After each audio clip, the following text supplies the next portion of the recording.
So faith versus reason. Catholics see it as faith and reason.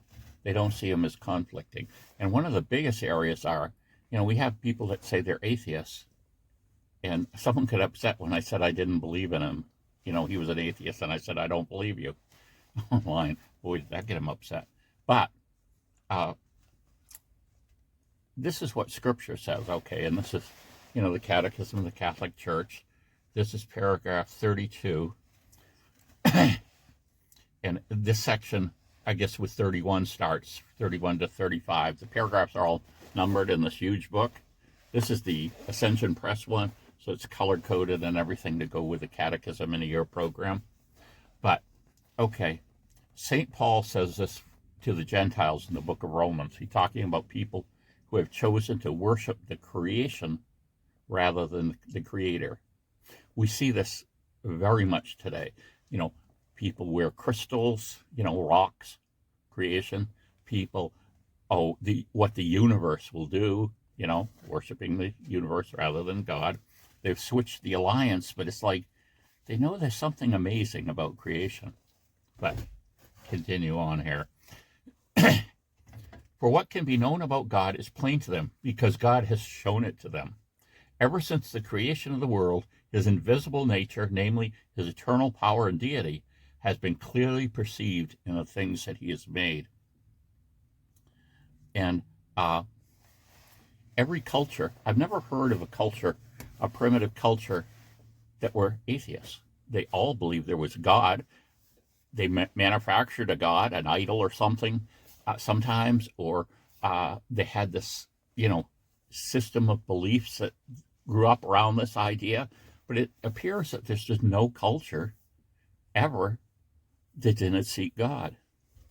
And cultures without God have to use force to kill people that believe there is a God. That's the only way it can work. It has to be a totally suppressive system, like communism, where they basically exterminate Christians.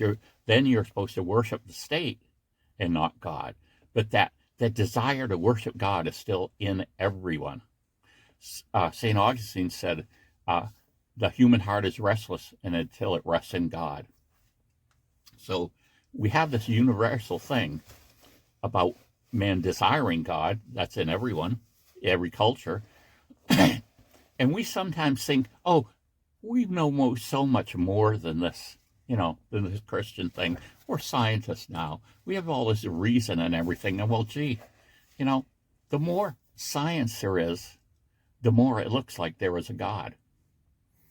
If we look at some of the basic laws of physics, the basic laws of physics point to there being a creator God. How? Well, we know that energy and matter can't be destroyed. They can only go back and forth from energy to mass or mass to energy. So we know from, this Catholic priest proposed the Big Bang, and numerous Nobel Prizes have been won on working with that and showing that that is what scientists have any real proof for. And that tells us that about, 14.5 billion years ago, there wasn't a universe. And all of a sudden, from a single point, the whole universe came into being and exists. And so that is energy, matter, coming about from nothing. Impossible. Laws of physics.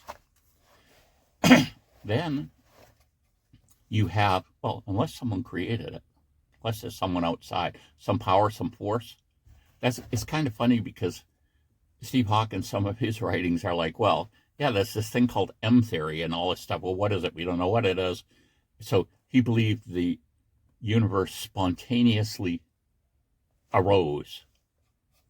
And would that mean if I could create a good enough vacuum on the Earth so I had nothing there, we'd have gravity, which he says was there at the beginning anyway. Would I create another universe inside that vacuum? But, so, just the idea that the universe came into being at a certain point seems to be what all our science points to. Now, people have proposed all kinds of other things that have no real basis, multiverses, the bouncing universe. In other words, yes, the universe came from a point and expanded, then eventually it will collapse back down and start over again. Well, what you're talking about there is a perpetual motion machine. And we know from all lab experiments you can possibly do that you can't have perpetual motion. Energy gets used up or locked up in different areas where it eventually takes more energy to get out the energy that's stored somewhere. And there are losses when anything's done.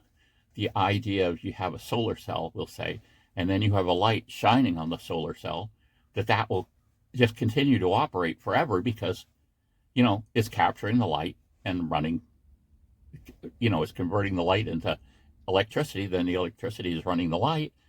And why doesn't that work? Well, because of losses. We have losses in the solar cell itself. We have losses in the LED itself. That's what I'm going to use because they're more efficient. But it doesn't work because there are losses that keep it from being a perpetual motion machine. And mechanically, too, people tried to invent mechanical perpetual motion machines that just doesn't work. So we know the idea of a universe that was always here doesn't make sense. And we look too, with thermodynamics, we know that energy and systems run down. So that if the universe was always here, then it would have already run down. And the universe isn't run down. We can see it, we can feel it, we can experience it. So it hasn't run down. But if it was here forever, it would have already run down. So that's kind of the conundrum. Two conundrums is that idea that matter came into existence, matter and energy. Physics says no. Perpetual motion, the universe can go on forever. Laws of physics, no. And another thing that is very much at the heart of these moments of this beginning and birth of the universe is that scientists now will say, well, no, that was all random. Everything was created by random action. And it's like, it can't be. We know from the laws of thermodynamics that can't be true. Okay?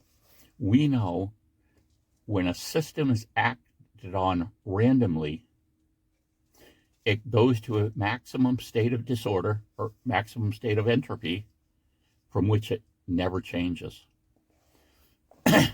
So if we have, I was going to mention, you probably have seen this all the time and you don't believe it.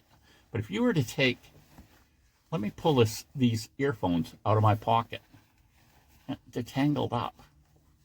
Now, I want to get these back in order. So can I put these in this bag I have and I'll just shake them and I'll look, and one of the times when I'll throw the twist tie that was on with these, I'll throw it in the bag with a twist tie, and each time I shake it, I'll just wait until it comes back in order, till it's all wound up nicely. That twist tie will be back on it, making a nice little bundle, like it was with a plastic window when I bought it. You believe that will happen? Well, it won't. Because if we, act on a system randomly, it's all fixed. No, it isn't. We end up with the same thing, a state of disorder. You can do this is a little more convincing with a deck of cards. You buy a deck of cards that's in order. Each suit is in order from ace to king of the four suites. And scientists know that if you shuffle this deck of cards, it takes about 7 good shuffles. If we're measuring entropy in disorder, after 7 shuffles, it stays in its maximum state of disorder. And you can shuffle that deck of cards for eternity, and it will never go back in order. Why? Because the laws of physics have shown us over and over that systems that are acted on randomly, unless there's an outside force, will reach entropy, the maximum state of disorder, and they'll never change. It won't be like all of a sudden you shuffle them and you look at them and, all the black cards are in one hand and all the red cards are in the other hand. Even that won't happen. Having these highly ordered things doesn't happen because of what we've understood, what we can measure, and what we can do in the laboratory. Now, there's this thing once, this kind of statistical fantasy that people believed once, and now people know, like I say, if you look at thermodynamics, this isn't true. The idea that you have the monkey sitting at the typewriter, given an infinite amount of time, one of the things he'll type out is War and Peace. He'll just start it. He'll be putting the numbers in randomly, the letters, but it will actually produce this entire book. And while that sounds almost reasonable, if we're just thinking about it, given an infinite amount of time, all possibilities will happen, but that isn't reality. We know that systems go towards a state of disorder from which they will never return back to order unless operated on the outside force. So this monkey will be typing and it will always be gibberish. He won't suddenly type out the 10 Commandments. He won't suddenly type out War and Peace. It just won't happen because we understand now the laws of thermodynamics and how things operate. So a basic key principle here is that order cannot come out of disorder. And if we believe the universe formed randomly with random building blocks, we know that it could never come into the order it's in now. And so when I'm saying building blocks, I'm talking about the subatomic particles, them forming atomic particles, those atomic particles forming elements, those elements forming compounds. That's an incredibly ordered system.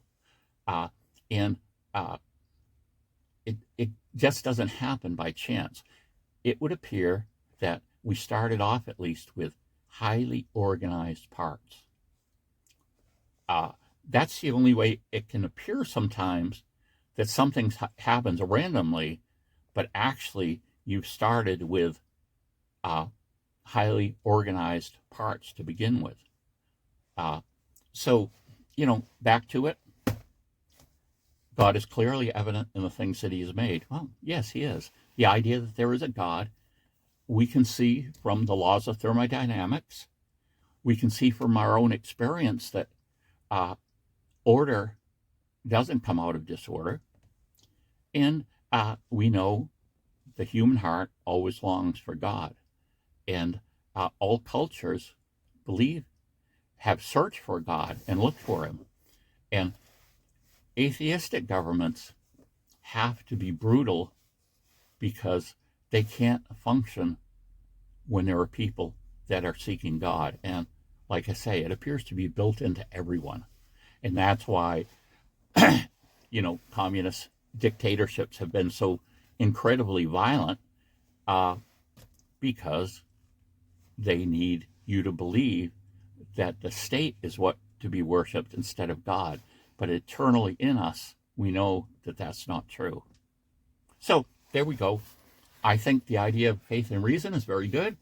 I think they explain it quite well here. They don't go into the thermodynamics, or at least I don't think they do. I'll have to, maybe we'll see something later about that. But the idea that faith and reason work together, that God can be seen through the things that he had made, and basically Scripture saying that if you stand before God and you say, I didn't know you were real, God will just say, well, yes, you did. You tried to convince yourself it wasn't. I wasn't here, you acted like I wasn't here, but he'll say, down deep inside of you, you knew there was a God. Comment below. Bye.